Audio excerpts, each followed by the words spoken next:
ഇന്ത്യക്കെതിരെ ആരോപണങ്ങളും വിമർശനങ്ങളുമൊക്കെ ഏറ്റവും കൂടുതൽ ഉന്നയിച്ചിരുന്ന കനേഡിയൻ പ്രധാനമന്ത്രി ജസ്റ്റിൻ ട്രൂഡോയുടെ അധ്യായത്തിന് തിരശ്ശീല വീണുകഴിഞ്ഞു. 9 വർഷത്തെ പ്രധാനമന്ത്രി സ്ഥാനം രാജിവെച്ച് ട്രൂഡോ പുറത്തേക്ക്.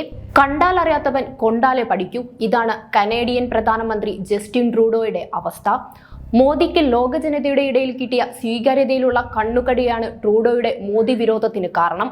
പ്രധാനമന്ത്രി മോദിയെ ഒന്ന് ചൊറിഞ്ഞു നോക്കി. എന്നാൽ പലവട്ടം മോദി ഇത് കണ്ടില്ലെന്നു നടിച്ചു. മോദിയുടെ മൗനം ഒരു ദൗർബല്യമായി കണ്ട ട്രൂഡോ ഇന്ത്യയുടെ ആഭ്യന്തര കാര്യങ്ങളിൽ പോലും ഇടപെടാൻ തുടങ്ങി.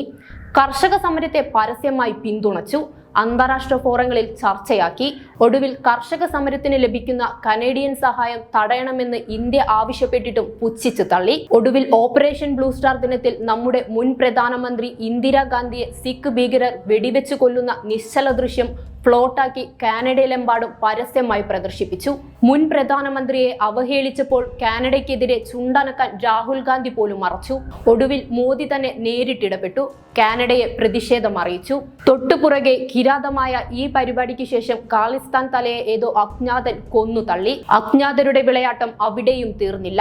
ലണ്ടനിലെ ഒളിത്താവളത്തിൽ കഴിഞ്ഞിരുന്ന മറ്റൊരു ഖാലിസ്ഥാൻ നേതാവ് വിഷം ഉള്ളിൽ ചെന്ന് ദുരൂഹ സാഹചര്യത്തിൽ കൊല്ലപ്പെട്ടു.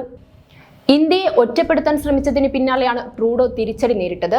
കനേഡിയൻ പൗരനായ ഖലിസ്ഥാൻ ഭീകരൻ ഹർദീപ് സിംഗ് നിഞ്ചറുടെ കൊലപാതകവുമായി ബന്ധപ്പെട്ട് ട്രൂഡോ ഉയർത്തിയ ആരോപണം ഇന്ത്യയുമായുള്ള ബന്ധം വഷളാക്കിയിരുന്നു.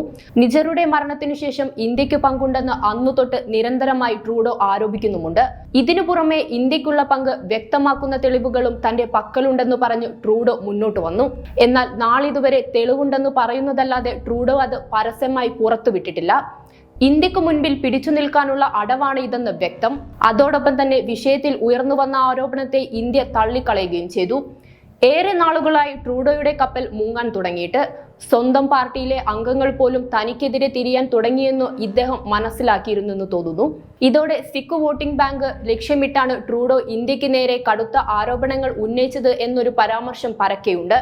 പഞ്ചാബിന് പുറമെ ഏറ്റവും കൂടുതൽ സിഖ് വംശജരുള്ളത് കാനഡയിലാണ്.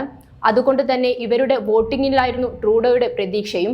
ജനങ്ങളടക്കം തന്റെ ഭരണത്തിനെതിരെ വിയോജിപ്പ് പ്രകടിപ്പിച്ചു തുടങ്ങിയപ്പോൾ പിടിച്ചു നിൽക്കാനുള്ള അവസാനത്തെ പിടിവള്ളിയായി ട്രൂഡോ ഇതിനെ കണ്ടിട്ടുണ്ടാവാം. 2025 ഒക്ടോബറിലാണ് കാനഡയിൽ അടുത്ത തിരഞ്ഞെടുപ്പ് നടക്കാൻ പോകുന്നത്. എന്തായാലും അതുവരെ കാലാവധി തികയ്ക്കാൻ കഴിയാതെ ട്രൂഡോ നിലംപൊത്തി കഴിഞ്ഞു. ഖലിസ്ഥാൻ തീവ്രവാദികളോടുള്ള കാനഡയുടെ മൃദു സമീപനം ഇന്ത്യക്ക് എന്നും ഭീഷണിയായി തുടരുന്ന സാഹചര്യം വരെ നിലനിന്നിരുന്നു. ഖലിസ്ഥാൻ വിഷയത്തിൽ ട്രൂഡോയ്ക്ക് ഇത്ര താല്പര്യം എന്താണെന്ന് അന്നും ഉയർന്നുവന്ന ചോദ്യമാണ്. ഇന്ത്യയുമായുള്ള പ്രശ്നം വഷളാവാൻ കാരണം ഈ വിഷയം തന്നെയായിരുന്നു. ഇതിനെല്ലാം പുറമെ ജസ്റ്റിൻ ട്രൂഡോ ഇന്ത്യയുടെ കർഷക സമരങ്ങളിൽ അഭിപ്രായം പറയുകയും ആഭ്യന്തര കാര്യങ്ങളിൽ ഇടപെടുന്നതും സ്ഥിരമായ കാഴ്ച കൂടിയാണ്. ട്രൂഡോ രാജി പ്രഖ്യാപിച്ച് മണിക്കൂറുകൾക്കകം കാനഡയെ അമേരിക്കയുടെ ഭാഗമാക്കാമെന്ന വാഗ്ദാനം വീണ്ടും ആവർത്തിച്ച് ഡൊണാൾഡ് ട്രംപ് രംഗത്ത് വന്നു. ട്രംപ് ഭരണത്തിലുണ്ടായിരുന്ന വർഷങ്ങളിലൊക്കെ തന്നെ തന്റെ സോഷ്യൽ മീഡിയ പോസ്റ്റുകളിൽ ഈ വിഷയം ആവർത്തിച്ച് കുറിച്ചിട്ടുണ്ട്. കാനഡയിലെ മിക്ക ആളുകളും 51ാമത്തെ സംസ്ഥാനമാകാൻ ഇഷ്ടപ്പെട്ടിരുന്നുവെന്ന് ഡൊണാൾഡ് ട്രംപ് സോഷ്യൽ മീഡിയയിൽ കുറിച്ചിരുന്നു. എന്നാൽ ഇതിനെതിരെ കാനഡയുടെ ഭാഗത്തു നിന്ന് കാര്യമായ പ്രതികരണമൊന്നും ഉണ്ടായിട്ടില്ലെങ്കിലും ട്രംപിന് കാനഡയിൽ ഒരു നോട്ടമുണ്ടെന്ന് വ്യക്തം. ഇതിന് മുൻപേ തന്നെ നിലനിന്നിരുന്ന സൗഹൃദ ബന്ധമാണ് നരേന്ദ്രമോദിയും ട്രംപുമായിട്ടുള്ളത്.